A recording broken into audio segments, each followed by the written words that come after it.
All right. Hey everyone. Welcome to the DB Impact Live today. Today I am super excited to introduce you to Crystal Oaks of Oaks Creative House. And we are going to dig into a whole bunch of different topics today. But before we get into it, I want to give Crystal an opportunity just to introduce herself and tell us a little bit more about what she does.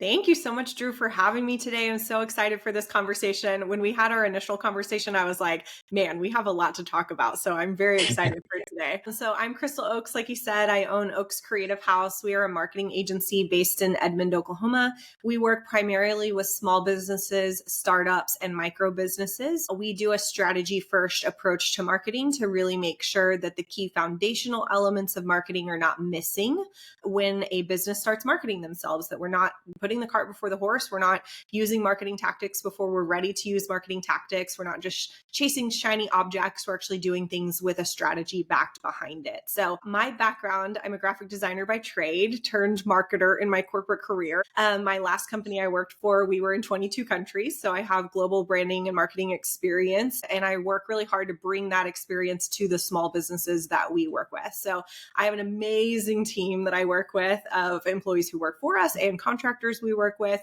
that are super skilled at what they do. So I love to leverage the right creatives or the right writers with the right projects to make sure we're creating magic for clients. In my personal life, I am a mama. I have a 2.5-year-old son, Grayson. The fight right now is getting shoes on for daycare. So that's a big part of my life, actually. I'm like voice memoing all my mom friends, like, what is the trick for this? I'm such a problem solver that I'm like, some of these problems are really hard to solve. I love to cook. Cooking is a creative outlet for me. So that's something that I love to do. I love to garden, but it's too cold outside for any of that right now. Definitely. Yeah, speaking of two, I took my went to take my nephew to a movie yesterday and complete breakdown. So like if you can figure out how to handle 2.5, 3 year olds, like you let me know. It's a lot. It's a lot. Uh, no, I love and you're right. Like when we first talked, there was a lot of stuff where we started kind of going down some rabbit holes of different topics and things that we see in the market. Um, One of the things that I do want to hit on before we get into anything else is just some of the things that you're seeing working with the types of business owners that you're working with. Like, what are some of the things that you've been maybe seen over the last year or so, and then anticipating going into 2026 for companies in relation to marketing? Yeah. So I think I think going back to that, putting the cart before the horse, I think we're really asking some of our marketing efforts to produce results for us before we're ready. I had a conversation today with a client about producing like passive revenue within her business with downloadable resources, online courses, things like that. And what I talked to her about was first, we need to get your follower count up before that could ever really truly be passive revenue for you, right? And then we see light bulbs going off, right? To say, oh, okay, so I can't count on that thing working for me until I have XYZ step in place. I see this a lot with ads where people will hear you got to run meta ads for your business. And then they will spend hundreds, thousands of dollars on ads for their business, but the messaging isn't clear on their website. So I'm really big on you have to really have the right foundational elements in place first before you can expect some of those more advanced strategies to work for you. The other thing that I'm really seeing is we are seeing businesses really need to be using a storytelling approach, not just with their own story, but with their clients' stories and what's happening, how they've helped people, how they've served people. I think that we need to get brave as business owners in 2026 and ask for those stories. I was actually just telling my team the other day, we host photo shoots for clients all the time. We host photo video shoots for them all the time. We even do brand minis where we pull people in, they'll do 45-minute session. We pull the next one in, 45-minute session, back to back them. I was like, guys, why have we not just booked a studio for a day and a videographer to gather our own video testimonials from clients? Right? Why are we missing this own step for ourselves? But I think sometimes the ask is really hard. And I think sometimes we overthink it, but we're never really going to get that rich content of other people talking about what makes us special until we really ask for it and we arrange it and we take the time to make that possible. So even with Google's algorithm change that happened this summer, downplaying certain types of content, what it's upplaying is the things that AI can learn from, right? It's the storytelling, it's the richness of my life changed because of XYZ thing. And we need to be telling those stories if we're going to stand out. Big time. And I think to add on to that, I think as business owners sometimes, especially when you're working with other business owners, right? And you're the expert, I think that sense of vulnerability, or the ability to be vulnerable and saying like, yeah, sometimes like I don't have it all figured out, or sometimes like, I went through this story. And I think that there's a lot more, it makes you much more relatable in letting other business owners know like, hey, yeah, like I got some bumps and bruises too, like, and I'm still kind of digging through that. And it is funny as well too, a lot of times it's so much easier to see things in other people's businesses than your own, right? And I use that line all the time of like, I tell people, I'm probably going to tell you things that you inherently already know. You just don't have the time to do them because you're working on, everything else in your business. And so it's funny because like what you just said, I was thinking to myself, I'm like, oh man, I need to do this and this, or like I need to ask for Google reviews, or I need to ask for these things. And a lot of times it's in the ask, but it's also making the time for the ask as well too, right? And a lot of times we don't give ourselves that time. That's very true. And I love the saying, like, every coach needs a coach. It's the same, like, right? Even me as a marketing expert, I have hired marketing experts to help look at my business. And that's crazy to think because I could do those things myself, but I can't, right? I could physically go make graphics for social media, but am I looking at it with that like outside perspective, that deeper dive? No. And so I think that it's always a good idea to have a third party perspective on your business. Big time. I literally just had that conversation this morning where I was like, you're 100% correct, where sometimes you have the blinders on and you're seeing it from your perspective because you're also working in your business, not on it, right? And so having that outside perspective, it's probably stuff that you, again, inherently know because you're in the industry, but maybe that different perspective or the way that they're seeing it is going to at least spark something and giving you the ability to kind of change your perspective on that a little bit.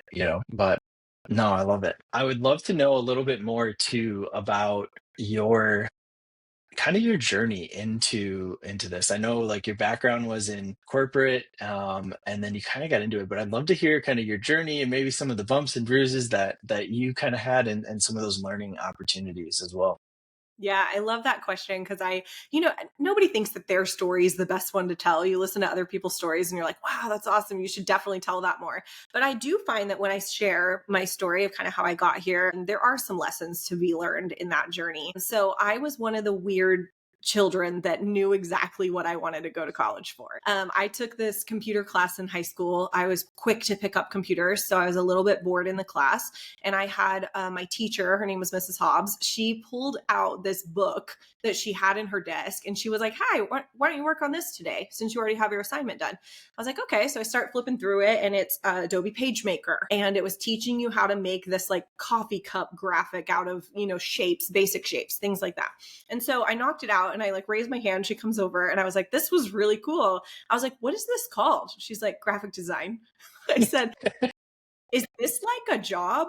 She said, well, yeah, people do this professionally. I was like, no way, this is cool. So I immediately just fell in love with graphic design.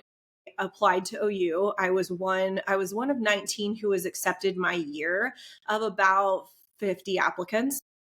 So it was pretty intense. I'm honestly still shocked that they accepted me because I had never taken an art class ever in my life. I went to a very Really? small school and I had never taken an art class and got accepted into the graphic design program at OU. So it was crazy. But I fell in even just further in love with graphic design as I went. But it was funny because I was raised by entrepreneurs. And while I was at OU, the professors would kind of get on to me from time to time because they would say, stop being so practical, because they would give us an assignment like make this packaging, make this box, right? And I would say, how much are they selling the product for? And they're like, who cares? I'm like, well, I care. Right. I What's can't the make this. target market here? What am I making this for? Right? Yeah. Seriously, I'm like, I can't make this box unfold 50 times and have gold foil and spot gloss and all this stuff on it if it's going to cost $20 to print and they're selling a Right. candle that's valued at $5. Like, it doesn't make logical sense. So I got in trouble a lot for being too practical and not thinking outside the box. But now I think that really benefits me because I do ask those hard questions up front. So I always said when I was growing up, I don't want to be an entrepreneur. I saw how hard my family worked. I saw the long hours that they put in, that they were working evenings, weekends, those kind of things to make their businesses happen. And I said, I don't want to do that. I want to go work for somebody else and I want to clock out at 5. Well, what I realized is I'm not good at that. I'm not good at that because I love falling really deep into projects. I love making change within businesses. It's so rewarding for me to like do my work. And so I would find that I was still working very long hours for the companies that I was working for, but I was doing it on a fixed salary with no extra rewards. And Right. so over time, so I worked for my aunt and uncle's product based company. They had 5 giftware companies. I was brought on for their women's handbag line. So that was fun. Female perspective was the main reason I was brought on. After that, I went to work for a nutritional supplement company. They operated in 22 countries at the time. It was a crazy, awesome learning curve. I went to Nigeria 3 times with them. I worked from people all over the world. I'm still Facebook friends with so many people from all over the world from that job. And it's so rewarding to see their lives and what they're doing. And so I got this big experience, but I didn't feel that I was getting the personal fulfillment out of it that I needed. And so I thought to myself, like, it's funny, I told this story earlier, but I always thought, I want to go work in this big office and have this team of people that answer to me. It's like you have this vision. And I was standing in my corner office on the 18th floor and I was like, this sucks. This is not it. This isn't what I want. And so after my husband and I got married, I thought, well, this is maybe the time, dual income, for us to take a leap. And I quit my job and I started freelancing. Freelancing was a really easy thing for me to do. I'd been doing it on the side already. So I just messaged a bunch of people I knew, told them I was freelancing, and I doubled my corporate salary my first year freelancing. So I'm a go-getter. I don't sit still very often. It's really hard for me to do. But I, since then, kind of pivoted into who do I want to work with? And what I saw was a gap in the marketplace to where all these small business owners were coming to me saying, that they were too small to work with the big agencies, that they didn't have huge budgets to pay for projects, but they needed somebody that they could trust to get them started. And they needed someone who could guide them and who could walk through that journey of growth with them. And I thought, well, I was raised by entrepreneurs. I know how small businesses run. Maybe I could be that person for them. So slowly but surely, over the past several years, we've just really grown that. And now we're known as an agency who not only prices themselves for small businesses, but we provide educational resources. They can book a meeting with me and pay my hourly anytime, pick my brain. I love when people do that. And we make sure our processes work for small businesses. Even the new service we rolled out last year, our marketing roadmap, is a $500 strategy session. That's very affordable for a small business to take that leap. And they can learn what to do when in their marketing. And they can have that confidence moving forward of what they're going to invest their time or their money in. So that's kind of how I got to where I am now. And now me and my team, we just really love creating wins for small businesses. It's incredibly rewarding. I love that. Yeah, it's so working with other people that are in that growth mode is rewarding and challenging all at the same time, right? Because a lot of times there is that spot where it's like we're still trying to figure things out, right? And I think especially in the first few years of anybody's business, you learn a lot and you learn a lot like what not to do and what to do. And so I think the fact that you're able to kind of figure out that niche is awesome because there's not a lot of companies out there that do that.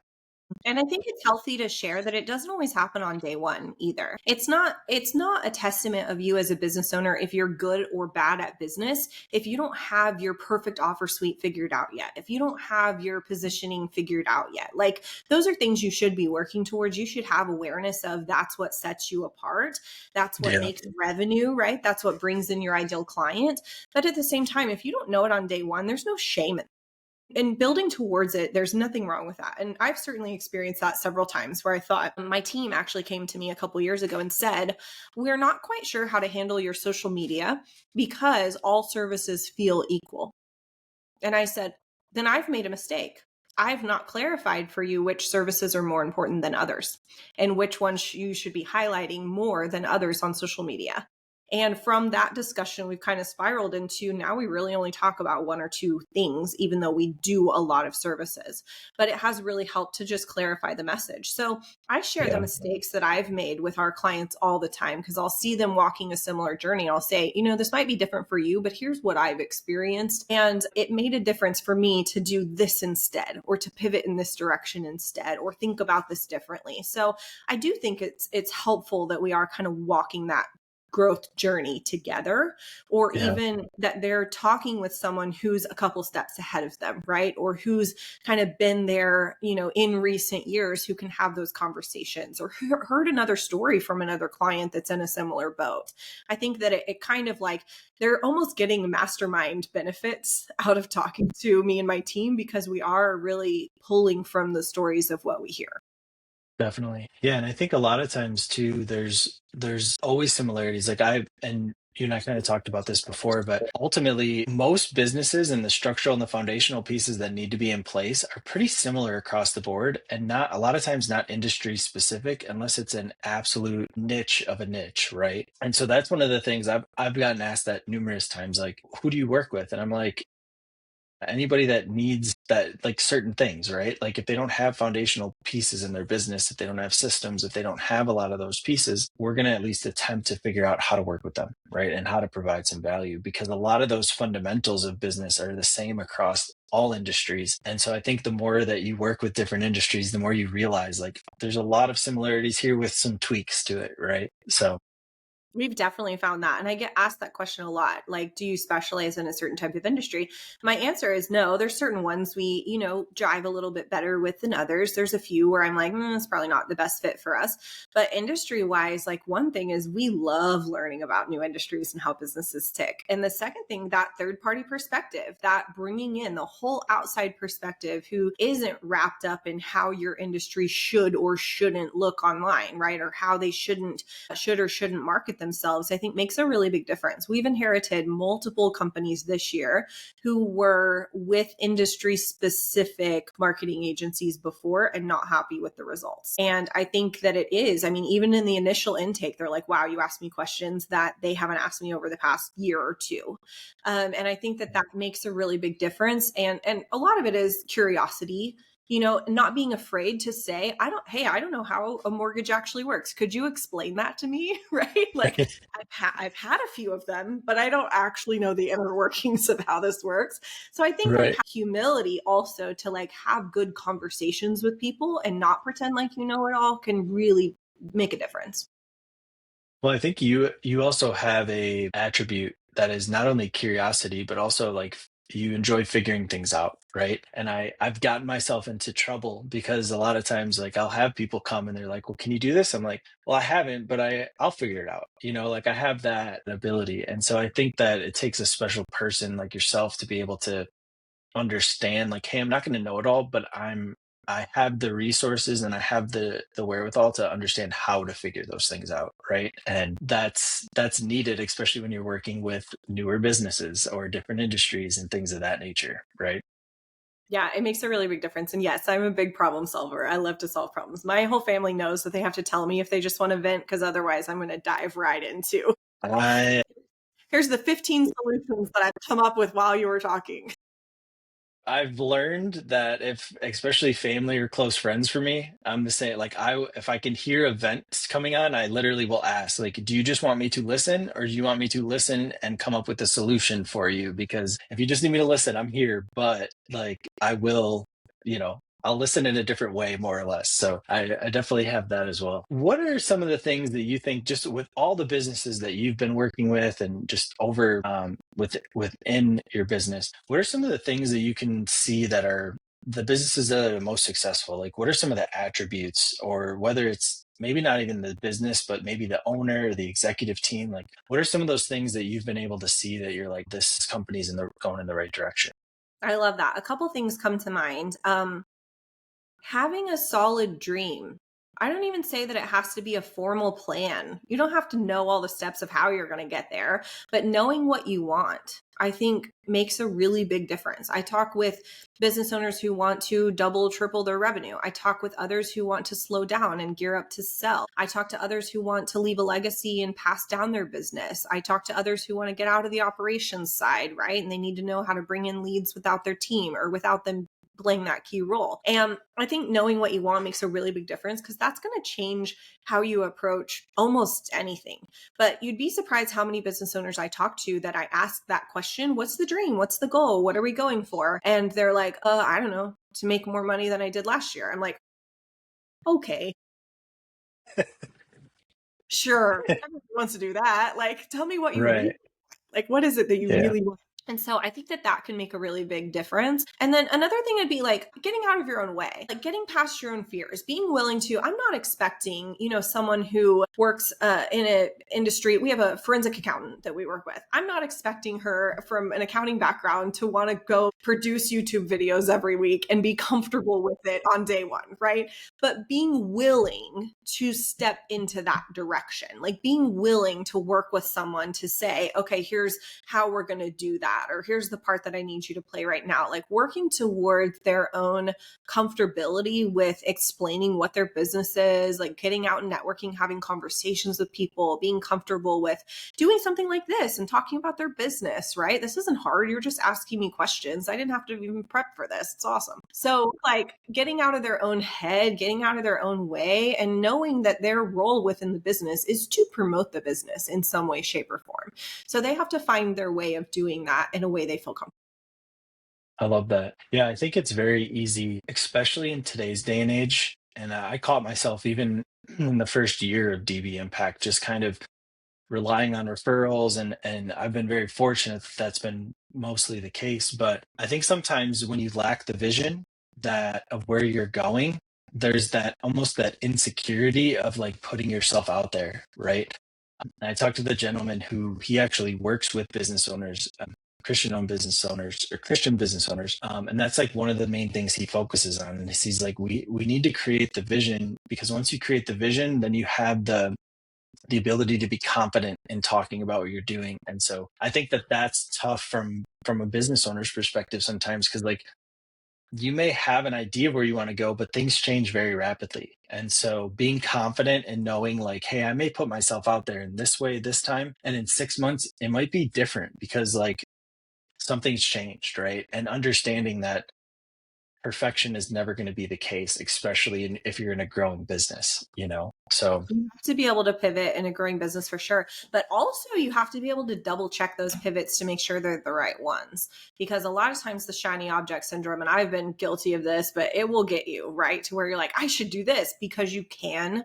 Because you can doesn't mean you should. Because one person recommended it doesn't mean you should. There should be some sort of check and balance around should I should go start a podcast. Like, should you? Should you really? Like, does this make sense to your lifestyle? Does it make sense for your skill set? Like, all these kinds of things. And I think, yeah, like not just jumping on those pivots and really making sure you're making a pivot for a purpose. yeah, big time. I am a million percent guilty of that, right? And I think somebody that is, I love the new challenge, right? Like that is ingrained in me. Like former athlete, like I love the challenge of something. And that is like it's very difficult because then you start to take on this challenge, and then you forget like, oh, this was actually the path that I was going down. And I think a lot of that does come back to that vision and understanding like how am I making decisions, and is it in alignment with where I'm going? And is this a distraction, or is this something that's actually going to benefit me long term? Right. It's a red flag for me when somebody says, oh, an agency one time created a marketing plan for us, but I don't know where it is, or I don't know, we never really used it. Then I'm like, okay, then you don't understand what a marketing plan is. It sounds like it's just the piece of marketing for your business, but it's not. It is here's who we are and who we serve and how we operate, how we do what we do, right? It's what sets Right. us apart from our competitors. Who are our competitors? And if you want to pivot from that, that's fine, but you need to know what it is that you're pivoting from. And sometimes I think even if all of my clients just freshly read their marketing plan once a year, that's it. 20-minute read.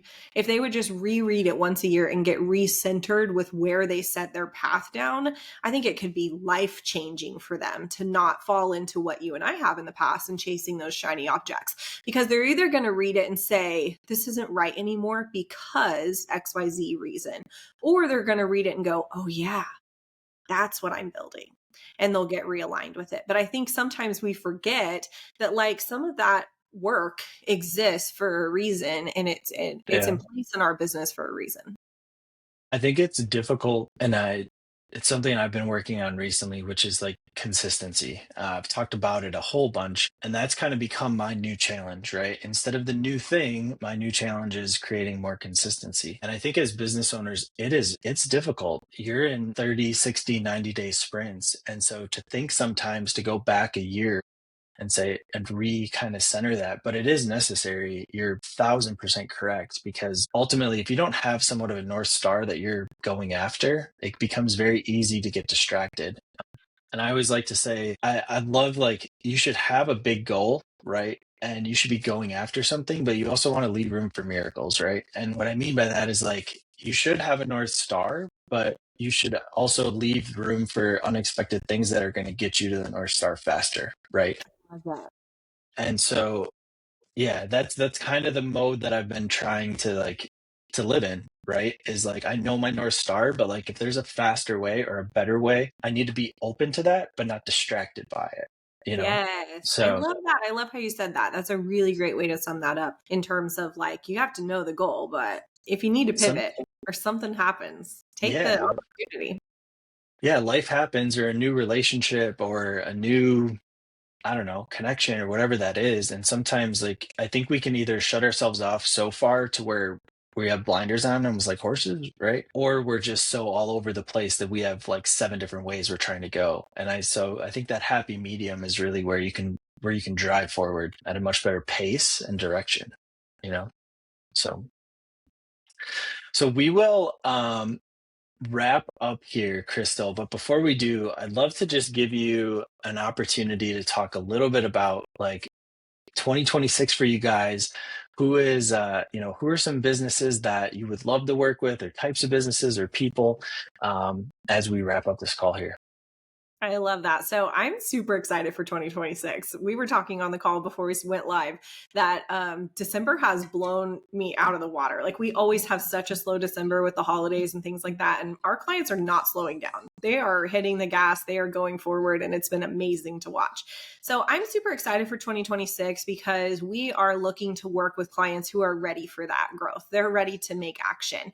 They may not know what to do, and we need to make some clarity around that, but at the same time they're ready to actually step into what their business's potential could be. So we work with clients in a variety of different industries. We primarily work with service-based businesses versus product-based businesses. We have a few, but primarily service-based. And what our kind of signature offer is I have a $500 marketing roadmap session that will help to bring clarity around what you should do when within your marketing. It literally lays out a step by step, do this before you do this.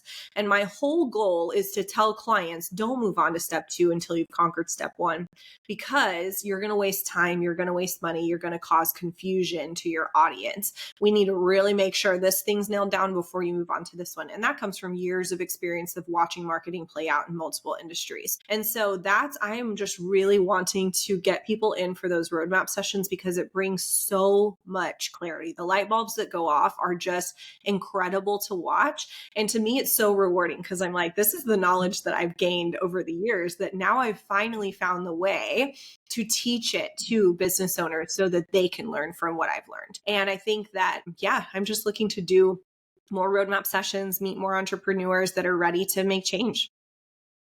I love it, Crystal. What's the best way for somebody to connect with you? Yeah, the best way is through our website. It's oakscreativehouse.com. We have a ton of free resources, including a free masterclass that's all about my roadmap philosophy and why I believe the way I do when it comes to marketing. And so if you download any of our free resources or watch the video, you'll be put on our email list. We send out weekly emails. They're not spammy, trust me, they're full of good tips and tricks for even those who are DIYing. So if you feel like you're not big enough to work with an agency, that's perfectly fine. Follow along for the resources. And then my email address is always open. It's in the footer of our website. And I love having conversations with business owners. I love it. Awesome. Well, we'll definitely connect the website to this video. So anybody that is interested that wants to just have a conversation with Crystal, she is doing amazing things. And I'm excited you and I got to connect and do this. And so yeah, so amazing 2025. I'm excited to see where you guys go here in 2026. So I appreciate it and appreciate your time. Thank you. Thank you so much for having me. This was fun.